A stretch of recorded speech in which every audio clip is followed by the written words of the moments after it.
नमो भगवते वासुदेवाय। श्री गणेशाय नमः। इंदिरा एकादशी का व्रत 28 सितंबर शनिवार को रखा जाएगा।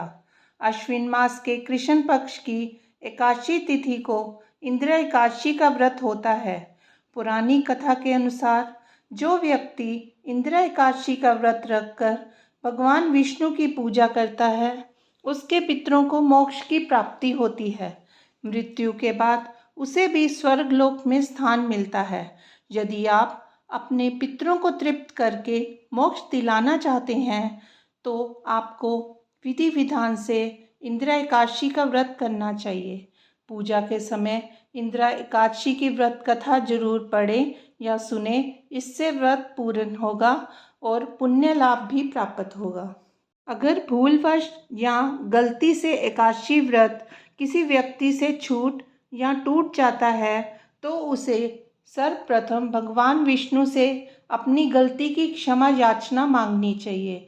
अपनी गलती के प्रायश्चित के तौर पर ज़रूरतमंद या किसी गरीब को अपनी सामर्थ्य अनुसार दान भी करना चाहिए।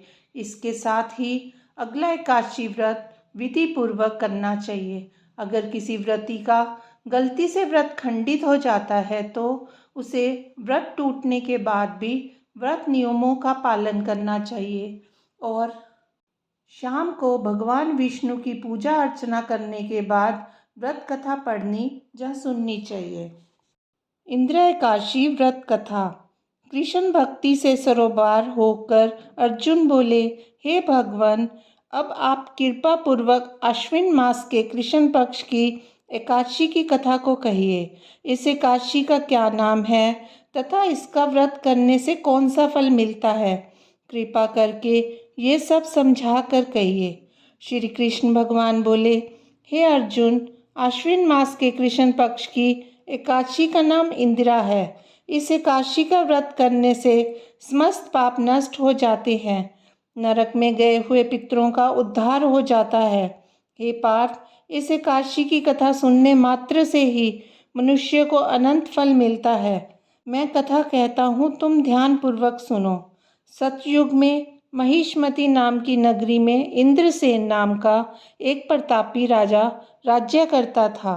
वह पुत्र पौत्र धन धान्य आदि से पूर्ण था। उसके शत्रु सदैव उससे भयभीत रहते थे।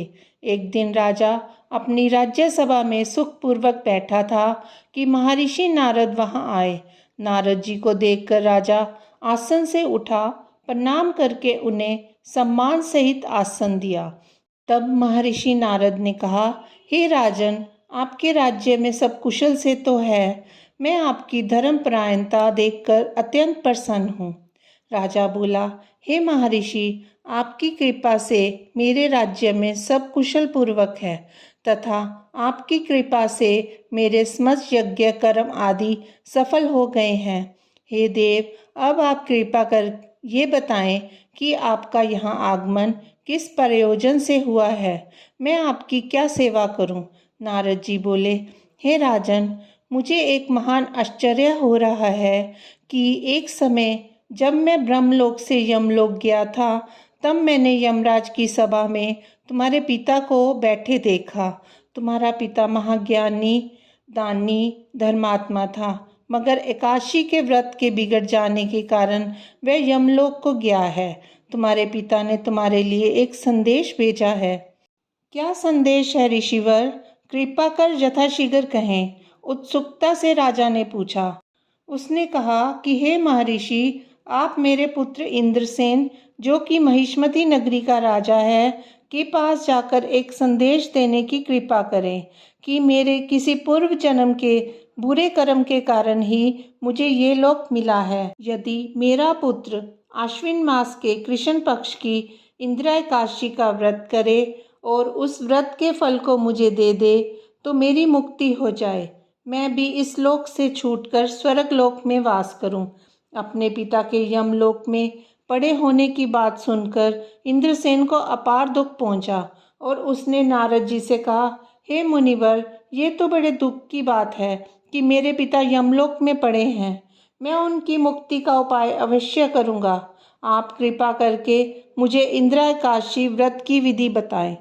इस पर नारद जी बोले, हे राजन, आश्विन मास की कृष्ण पक्ष की दशमी के दिन प्रातःकाल श्रद्धा से स्नान करना चाहिए। इसके पश्चात दोपहर को भी स्नान करना चाहिए।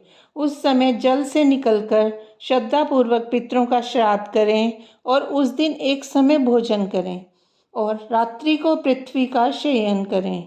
इसके दूसरे दिन अर्थात एकादशी के दिन नित्य कर्मों से निवृत्त होकर स्नान आदि के पश्चात भक्ति पूर्वक व्रत को धारण करें और इस प्रकार संकल्प करें कि मैं आज निराहार रहूँगा और समस्त भोगों को त्याग दूंगा। इसके पश्चात कल भोजन करूँगा। हे भगवान, आप मेरी रक्षा करने वाले हैं, आप मेरे व्रत को संपूर्ण कराइए। इस प्रकार आचरण करके दोपहर को शालिग्राम जी की मूर्ति को स्थापित करें और ब्राह्मण को बुलाकर भोजन कराएं तथा दक्षिणा दें। भोजन में से कुछ हिस्सा गाय को दें और विष्णु भगवान की धूप, दीप, नैवेद्य आदि से पूजा करें तथा रात्रि को जागरण करें। इसके उपरांत द्वादशी के दिन मौन होकर बंधु बांधवों सहित भोजन करें। हे राजन, यह इंदिरा एकादशी के व्रत की विधि है। यदि तुम आलस्य रहित होकर इस एकादशी के व्रत को करोगे तो तुम्हारे पिता अवश्य ही स्वर्ग के अधिकारी हो जाएंगे। महर्षि नारद राजा को सब उपदेश देकर अंतर्ध्यान हो गए। राजा ने इंदिरा एकादशी के आने पर उसका विधि पूर्वक व्रत किया। बंधु बांधव सहित इस व्रत के करने से आकाश से पुष्पों की वर्षा हुई और राजा का पिता यमलोक से रथ पर चढ़कर स्वर्ग को गया। राजा इंद्रसेन भी इस एकादशी के प्रभाव से इस लोक में सुख भोग कर अंत में स्वर्ग लोक को गया। कथा सार। श्री कृष्ण भगवान बोले, हे अर्जुन, यह मैंने तुम्हारे सामने इंदिरा एकादशी का महात्म्य वर्णन किया। इस कथा के पढ़ने व सुनने मात्र से ही समस्त पाप नष्ट हो जाते हैं और अंत में मनुष्य स्वर्ग लोक में जाकर वास करता है। मनुष्य को चाहिए कि वह जो भी संकल्प करे उसे तन मन धन से पूरा करे। किसी भी कार्य का संकल्प करके तोड़ना उचित नहीं होता। ओम नमो भगवते वासुदेवाय। ओम जय जगदीश हरे। स्वामी जय जगदीश हरे। भक्त जनों के संकट क्षण में दूर करे। ओम जय जगदीश हरे। जो ध्यावे फल पावे, दुख विन से मन का। सुख संपत्ति घर आवे, कष्ट मिटे तन का। हरि ओम जय जगदीश हरे। मात पिता तुम मेरे, शरण गाऊं मैं किसकी। तुम बिन और ना दूजा, आस करूं जिसकी।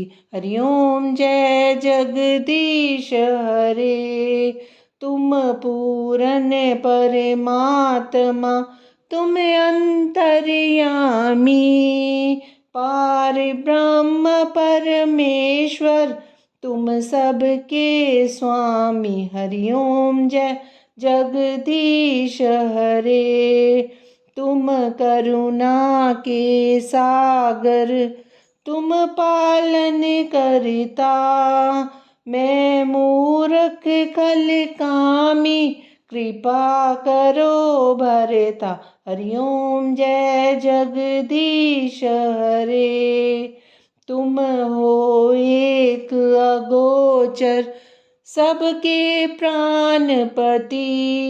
किस विधि मिलूं दया में, तुमको मैं कुमति। हरि ओम जय जगदीश हरे। दीन बंधु दुख हरता, तुम ठाकुर मेरे। अपने हाथ उठाओ, द्वार पड़ा मैं तेरे। हरि ओम जय जगदीश हरे। विषय विकार मिटाओ, पाप हरो देवा।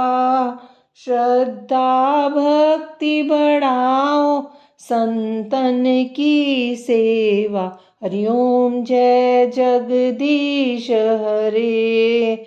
श्री जगदीश्वर जी की आरती जो कोई नर गावे, कहत शिवानंद स्वामी सुख संपत्ति पावे।